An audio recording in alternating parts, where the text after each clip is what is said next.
everyone, and welcome to Startup Sharp with the Augusta Library. We're glad that you could make it on today. This show is a show that focuses on learning about starting up your own small business and job skill training. And we will be working with mentors from the greater Aiken score. So today we have Mr. Bill Reichard, and he is a SCORE mentor and a franchise consultant, and Miss Cynthia Rhodes, who is also a SCORE mentor and a business consultant. So thank you both for being here today, and we are looking forward to your presentation. Okay, well, thank you very much, Leah. I'm now going to get the presentation up, hopefully. Okay. Everything look okay from there? Yes. Okay. Folks, my name is Bill Reichard. I do franchising as a side business. And this presentation has been made before to SCORE, and it took the better part of an hour, including questions. I'm going to try to go through it today in between 15 or 20 minutes. I think it'll still be clear. And if it isn't, or if you want more information, we'll make it available to Leah afterwards and to make sure that your needs are satisfied. If you want a copy of the slides, or if you want some of the handouts that are referenced, we can take care of that. So I'm going to set my little timer here and keep track of how I'm doing. Okay, Franchising 101. Whoops. There we go. I've already been introduced. What we're going to do today is mostly explain what is a franchise, do almost equal treatment on is a franchise good for you to pursue, and then a little bit on how to select the best franchise for you. There's another element of franchising, which is how to franchise your own business, turn it into a franchise. And we're not going to cover that today. That might be in a future presentation, but I think that's beyond what people are looking for today. Basically, a franchise is a business in a box. What you're doing is buying the system, the operation, the trademark, the fame of the franchise, and then you're taking it on as your own. They give you operations manuals, marketing help, training, education, so forth and so on, so that by the time you're ready to open the doors, you've got a complete business and it is set up for you. There are advantages to franchises.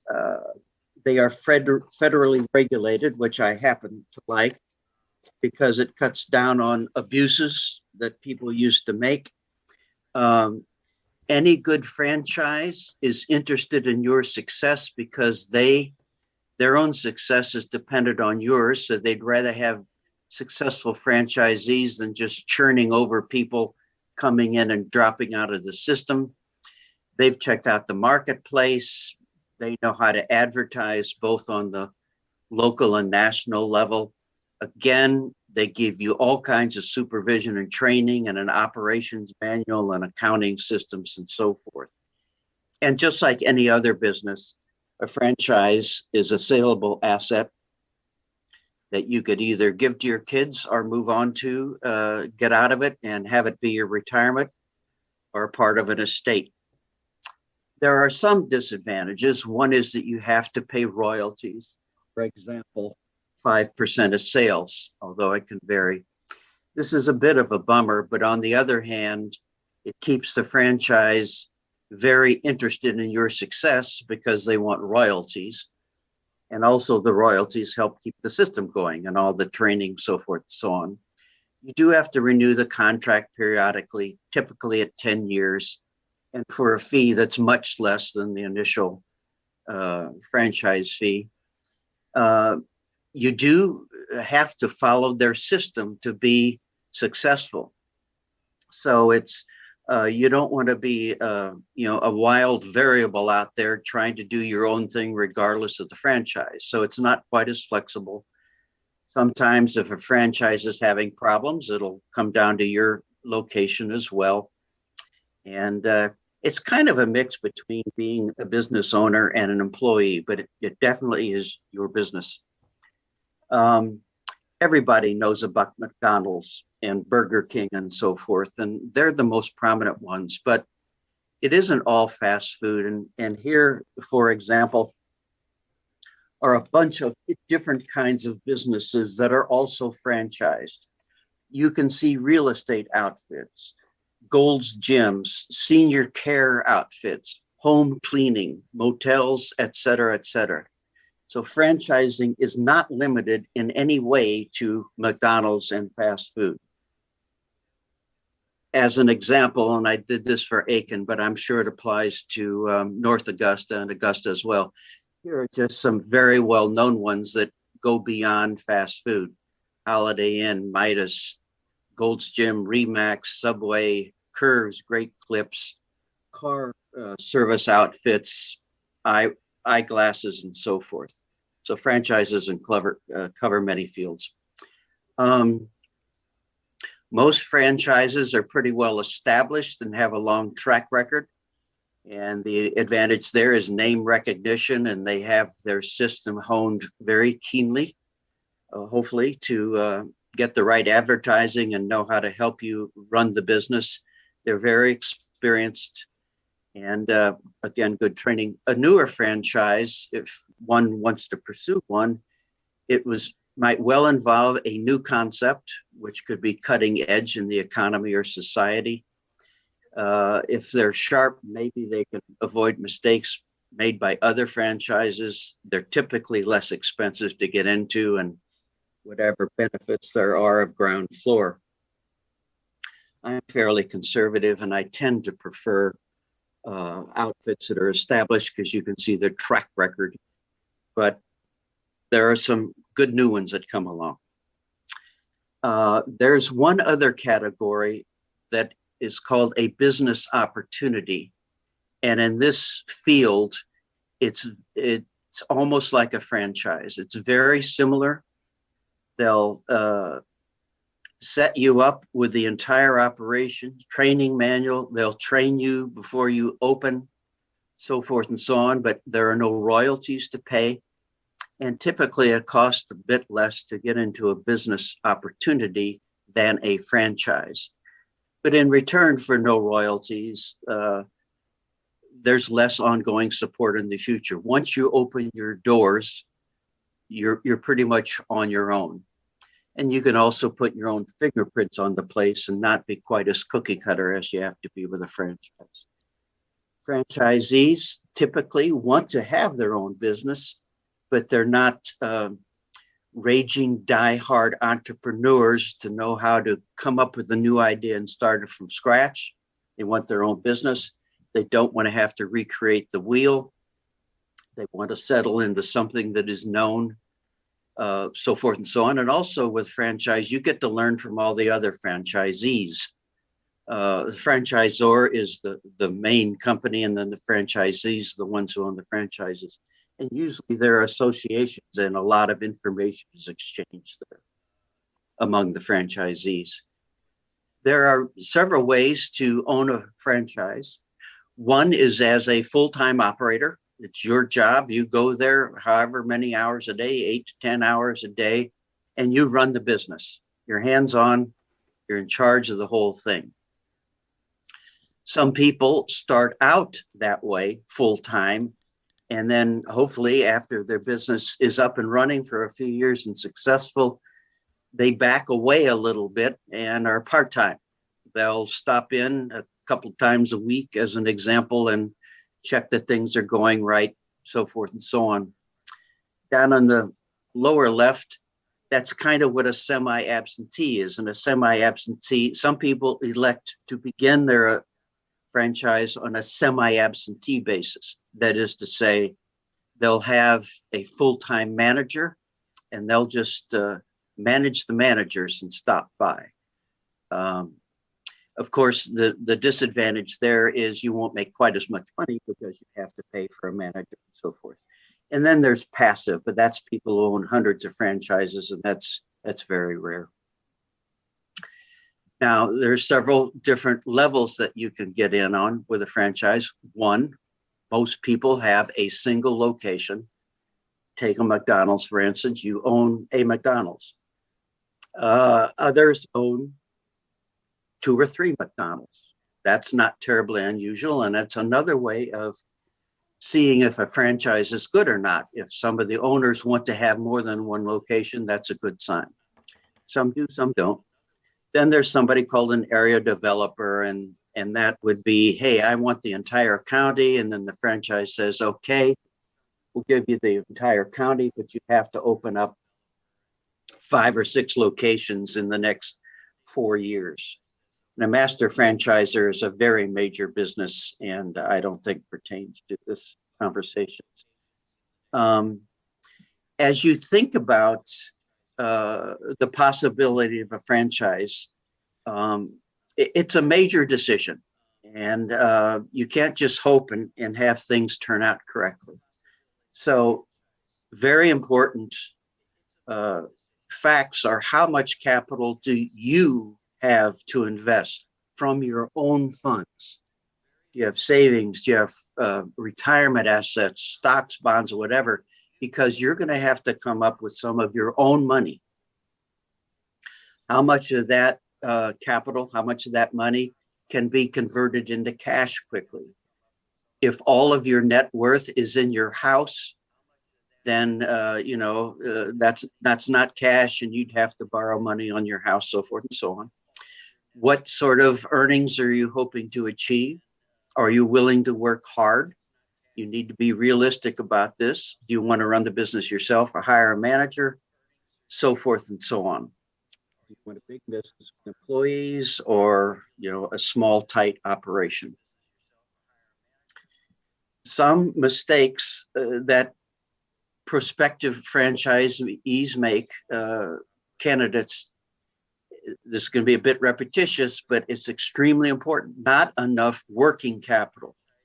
Businesses of all types, franchises and independent operations, a high cause of failure is not enough money to endure the startup phase, to endure some unanticipated events that take place. Now, that would be a lot less with a franchise for sure, but you've got to make sure that you have enough money to do it. Most people put down some of their own money as a down payment, and then they'll have to borrow the difference between their down payment and the total investment to get going. So that involves financing. Also, there are lots of agreements and other documents that pertain. You should get familiar with those or hire an attorney, and don't just take it on faith that you know everything that you need to know. Also, franchisees must be able to handle numbers, even if you don't like it. It's all pretty basic. Tracking numbers is addition, subtraction, multiplication, and division. We're not talking nuclear physics or calculus, so forth and so on. At the bottom, I've said, read the FDD. That's the franchise disclosure document, and we'll get to that soon, okay? But you need to have enough money between your own and the amount you borrow. There are outfits that specialize in helping people get going in franchising, consultants that help arrange your financing. They're very reputable, at least the several I work with. The franchise disclosure document is mandated by law, which I like, and it requires a franchise to reveal all kinds of information about itself. The format is fixed. There are 23 items in the franchise disclosure document. Many of them, when printed out on hard copy, are a couple of hundred pages. Here are several of the items that are included, just so you get a feel for how important the FDD is. And by the way, you cannot buy a franchise until you have the FDD. It's a federal law. So, for example, item number 3 is, has the franchise or any of its head people ever been involved in a lawsuit or a bankruptcy? What are the initial fees to get going? What are some of the other fees? What is the actual estimated initial investment in total, line by line, detail by detail? It must be laid out for you. If territories are a consideration, they'll cover how that's established. Item 19 is a place where franchisors can reveal some information about the financial performance of the franchisees. This item is optional, but very few franchises don't put something in there. Now, the format within item 19 of how to report that information is not mandated, but any information included has to be documented, and it cannot be just stories. And then you also have the ability to talk to actual franchisees. You'll get contact information so that you can get some real information from people on the ground, so forth. Also, there's a bunch of questions that you should know to ask of potential franchisees, the company of the franchise and the franchisors. Questions of the people you talk to who are actually doing the business, and then of headquarters, and then of options. If you want those, perhaps you can get back to Lee and I can make the information available. But you know, you don't want to approach this ignorantly. You want to find out some things. Very quickly, there are people like me who do this for a business. If you end up dealing with a consultant, they should never charge you anything. You get paid a commission just like somebody, a real estate agent. They should be independent. They should educate you. They should not try to push you into one franchise versus another. They should be an independent advisor and just help you figure out if it's right for you or not. Whoops, went backwards there. Okay. When I'm talking with a potential franchisee candidate, somebody who wants to get into a franchise, again, I will find out what's motivating them. Why are they thinking about it? What are the current circumstances? You know, catch me up on what's going on. Is the family going to be involved? How soon do you want to do it? And again, I need to know about the person's assets, liquidity, so forth and so on. You need to know the net worth approximately, because that's very important to franchises, determining your ability to go ahead, and a credit score. Without covering this sort of thing with people, you're just wasting their time and the franchise's time, and perhaps my own time, but they're super important. There are various ways to finance franchisees. Yes, to become a franchisee. Some people do it completely from their own assets. That's fairly unusual, but not super rare. They have retirement assets or cash or whatever, and they just pay for it out of pocket. Most people put down money and then get additional financing to make up the difference between the down payment. As I've said, this can take many forms. You can get it out of home equity or unsecured loans from banks and SBA loans.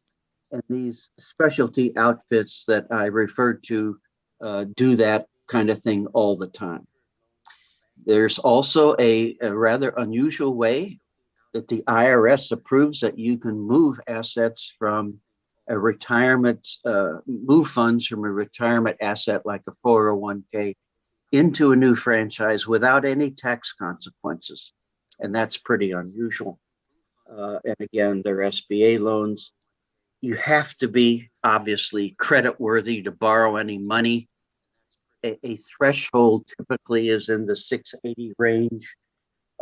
Nothing is set in stone, but usually people with a credit score of 680 or more can qualify, and those who don't have it have a tougher time. Occasionally, I get asked if you can borrow all of the money needed to get into a franchise. The answer is no, can't do that. the lenders want to, whoops, that's my little, my alarm just went off. I guess I've taken 18 minutes. You cannot borrow all the money. There are books that on this that you can read and learn a lot more questions. And hey, I just about hit the 18 minutes. Now, Leah, you wanted some contact information. I made up a little Word document. I don't know if I can flip to it in this. Maybe the best thing to do is to say to the folks, if you want to talk to me, learn any more about any of this, I'll give Leah the information on how to get to me, my phone number and email, so forth and so on. That's it.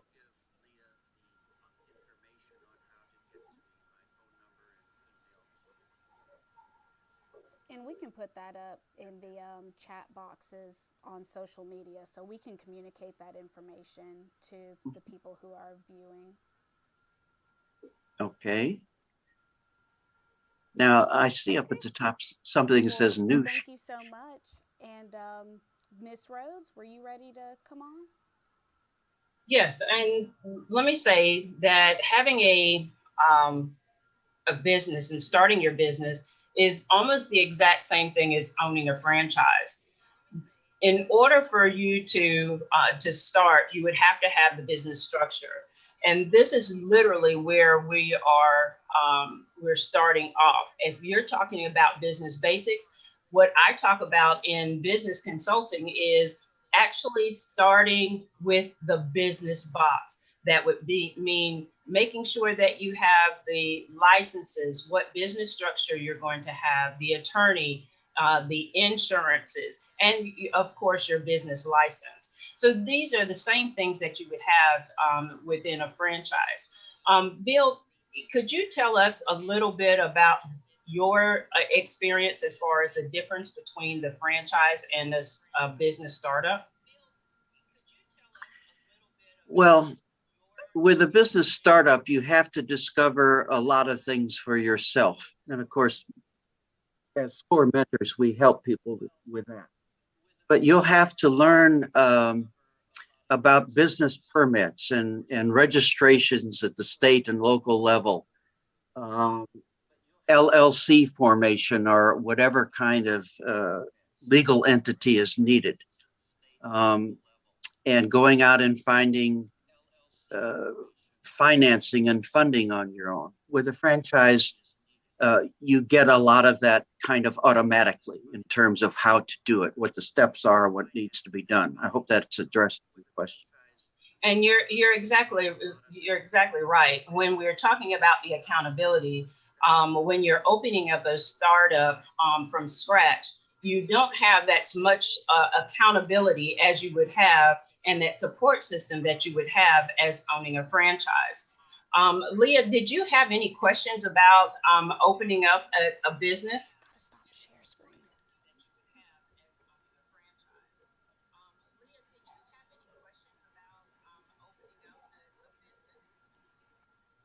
I actually did have a question, and my question was about it goes back to the financing. So I know you had a few different ways about how to finance when it comes to starting your business. And so I guess my question was about, if there are any credit concerns. So let's say I'm someone who has bad credit. Is there any way that you would advise somebody who doesn't have the best credit about starting their own business, or is there a way that they can better their credit so that they can get started?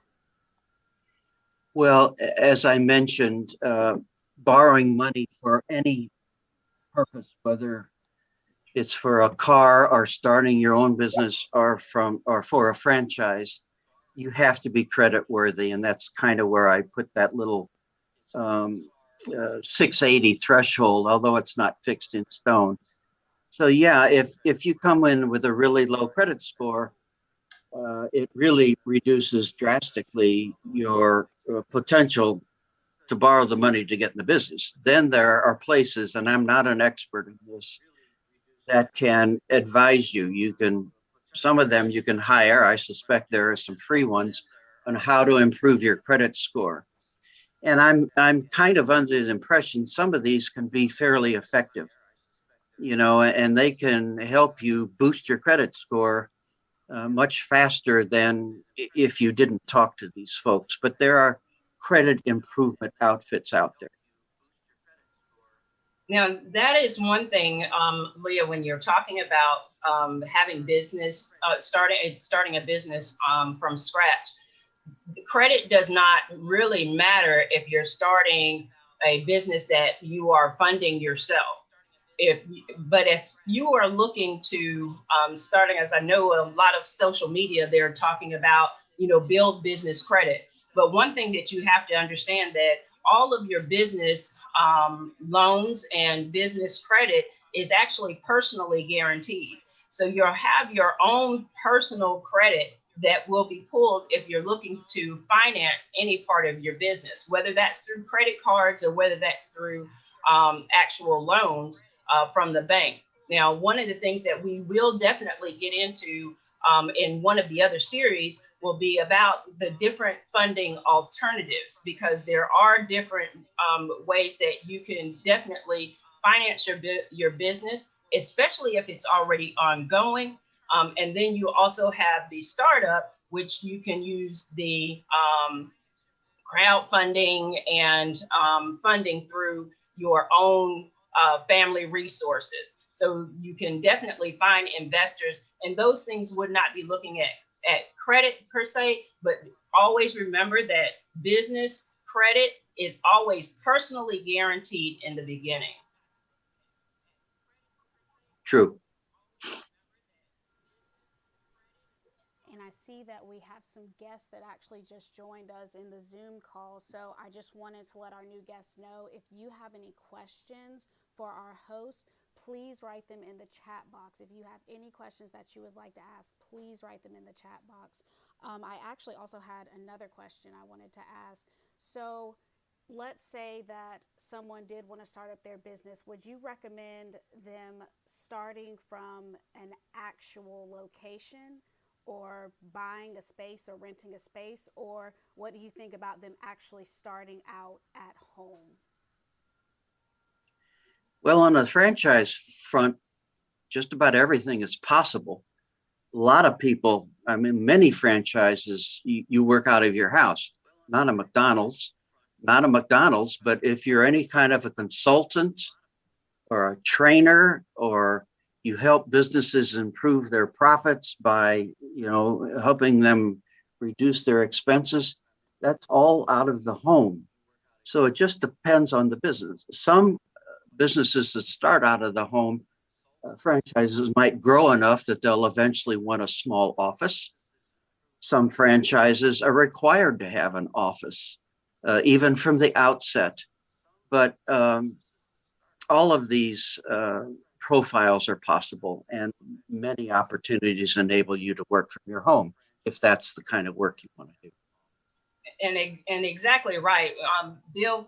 When you start off with a business, the biggest thing that you'll need to look at is what's going to be feasible financially for you. And jumping out into a brick and mortar, the build it and they will come syndrome, again, that is not actually the wisest thing. The first thing when you start off with your business plan, I usually tell people that there's two ways to go about it when you start talking about expenses. What is going to take for you to operate the business itself, and then the amount that it's going to take for the office portion, that those indirect costs of having the business, building, the lights, all of those things. So make sure that you first know what it's going to take for you to operate the actual service of the business, or create the product of the business. Yeah, common sense also. What Cynthia just said is absolute gold, but there's also common sense even within those steps. We were mentoring somebody for SCORE a year or two ago, and might have been a lady from North Augusta, I'm not sure. Great nonprofit idea, lots of potential. But for example, she would need to work out of a workspace, not just her house initially, because other people would be involved. And she wanted to host a function like annually that a lot of people hopefully would come to. So she wanted space for that. And from a common sense point of view, we pointed out, well, don't go rent something, that has this big space that gets used once a year, because you'll be paying space, paying rent for space that you only use once a year. Get a church or some other outfit to donate the space for your annual, function. So not only should you project expenses, as Cynthia had said, be commonsensical, try to keep them as small as reasonably possible and look for creative ways to, address the unusual or infrequent events.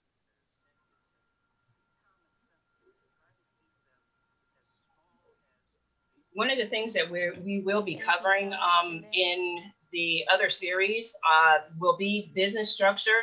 We'll talk about, loans and crowdfunding. We'll also be talking about how to help your credit, as well as the online marketing. One of the things that a lot of times we get a lot of questions about how to market the business. Now, when you're starting up your business, and I tell people, that business box is solid. However, you have to be able to sell your product. Start there and know that the business is viable. That's one thing that we love about franchising, is because we already know that it's a viable business. We know that you'll have the research already set up.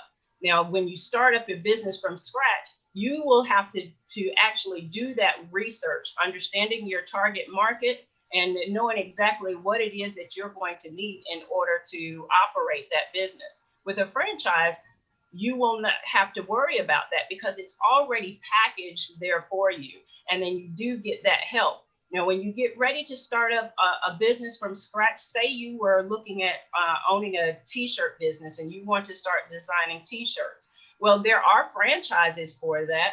But then if you wanted to start off on your own, literally, you have to come up with those workflows. You have to find out where your target and where your customers are going to come from. Now, again, how much money that you'll be able to start that business, you may be able to start with a credit card. And Bill, tell them about a franchise as far as a t-shirt business. Well, that's an interesting point, Cynthia. And I was just going to say, sometimes when we mentor folks in SCORE and they're really determined to open up their own business, which is fine, often I'll refer them to some franchises that they can look up and learn a lot about how to run the business, like doing t-shirts. So you can learn a lot by looking at some of the franchise websites in depth, and some of them offer a lot of information. I have several t-shirt franchises in my portfolio, and they lay out the entire business, just as we've been saying. I don't know what else to say, but they give you business in a box, and here's how to do it. Here's your initial inventory, and here's how to do it. But again, even for those folks who might not want to do that, you can still really examine in depth some of the franchise websites and learn a lot about what you'll be up against and how to do things. And exactly right. One of the things and that's why we're doing this with the franchise and with the startup, because they are so similar, except for the fact that you get a step-by-step with using the franchise. The only negative portion, I would say, would be if you do not have that startup capital and you're needing to bootstrap that business, and piecemeal it together financially. Those usually are the downfall of actually starting with the franchise. But I'm going to tell you, one of the things that you would want to do is go ahead and get your finances and your credit in order first and build that capital. And then you will be able to get ready and start that franchise. Yeah, again, not having enough money to properly endure the startup is a real risk. You have to have it set up ahead of time. Leah, did you have any other questions for us? All right, thank you so much. I've got one more question for you all. Are there any types of franchises that you might suggest for people with a smaller amount of capital to start with? Well, there are ways to look up franchises by how much money you have available or how much you want to invest. And there are websites that can do that, like franchiseopportunities.com, or a consultant like me can help you filter by categories. Typically, the ones that are relatively less expensive, and they can be quite lucrative, by the way. It's not completely, the more you spend on a franchise, the more you're going to make. There are some of relatively modest investment where you can still make good money. But it also depends on, among other things, your expertise. For example, there are some consulting franchises that relative to the cost of all franchises are pretty inexpensive. But you have to be compatible with the kind of work they do. It might be good to know something about that field already, like helping businesses control expenses. But money can be made, but you need the training, and you need some affinity, some compatibility with doing that kind of work.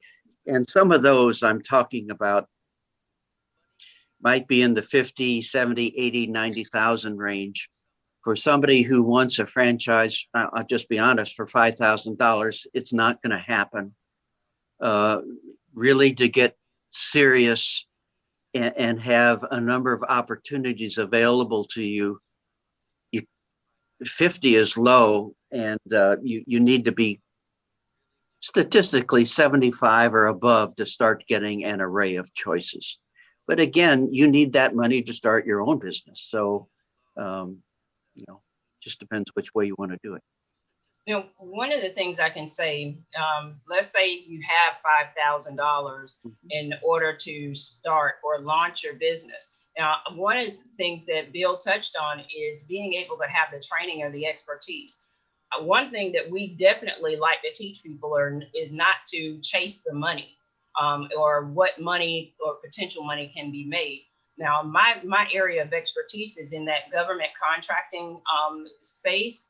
And one of the things that I get a lot of, once they register their business as a business that's structured, the LLC, EIN number, the business license, and so forth, once they have that business, that box, what they still look for is how they are going to find their clients and how they're going to service the client. But the problem usually comes in is, number one, is what is it that you're offering? If you have a skill, if you have a trade, you can actually start that business with that business, that trade. You're not chasing the dollar or chasing the contract. What you're chasing is the ability to service your clients with whatever your expertise and your skill. So I say first, come up with your expertise, come up with your skill. What is it that you are offering personally if you have a small amount of capital? Because that's literally where you can start generating the money that you need to launch yourself into a franchise opportunity. So you can bootstrap yourself first with the $5,000 with an idea and expertise, and then use that money as you start gaining the income or the revenues from that business and move that into a franchise opportunity. Moving it into a franchise opportunity could be one of two things. One is to buy a franchise and become a franchisee. The other, which is a much bigger thought, but some people want to do it, is to turn your own business into a franchise and have franchisees reporting to you.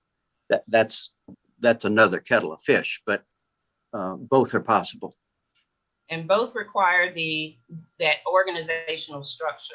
Again, one of the things that we'll be talking about in our next series is that actual startup of the structure, the things that you're going to need to actually get started, because it is the exact same thing as when you are starting up your franchise. You have to have the business structure and the actual framework of how you're going to operate that business.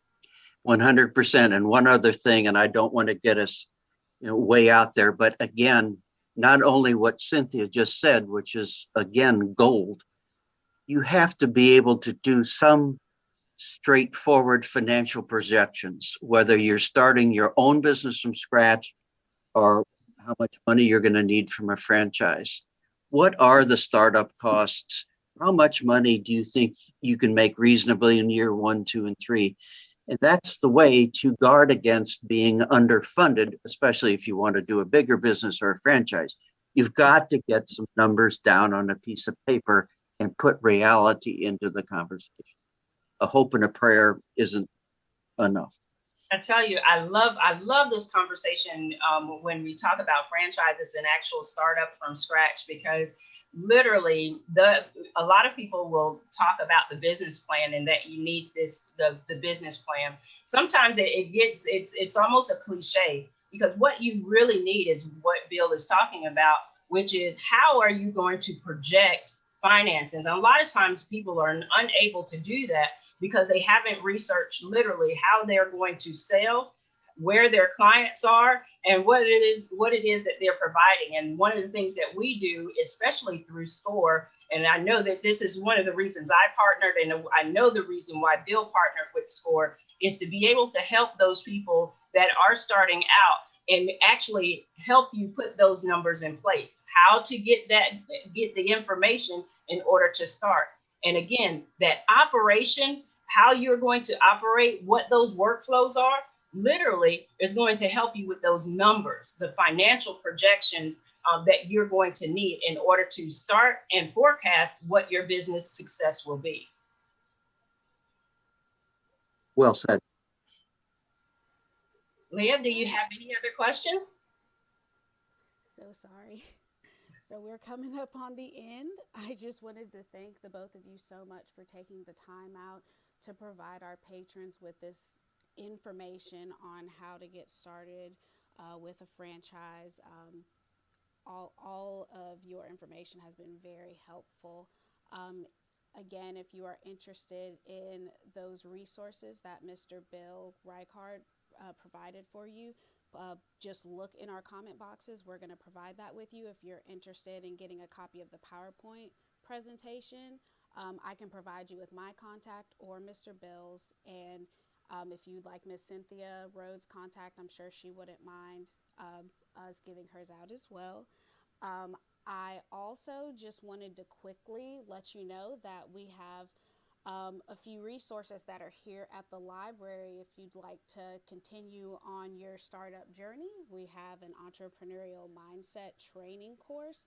Learn how to act and think like an entrepreneur, and it's a self-paced program that's available to all Georgia Public Library patrons. So all you need to do is, if you have a library card, you have free access to this. If you don't, you can call us, or you can come in, or you can sign up online for a library card. And that's at gapines.org/eg/OPAC/register. We can provide that email link, or we can provide that website link also in the comments. Another resource we have is our Galileo database. And there we have a Learning Express library with a job and career accelerator program. You're also able to build resumes, you're able to find career matches, and you're also able to search for jobs and internships, and there are resources for preparing for an interview. So come into your local library. We are open, and we have those resources available to you. Thank you so much, everyone, for tuning in, and we will be back next month, towards the end of the month, for another episode of Startup Sharp. Take care.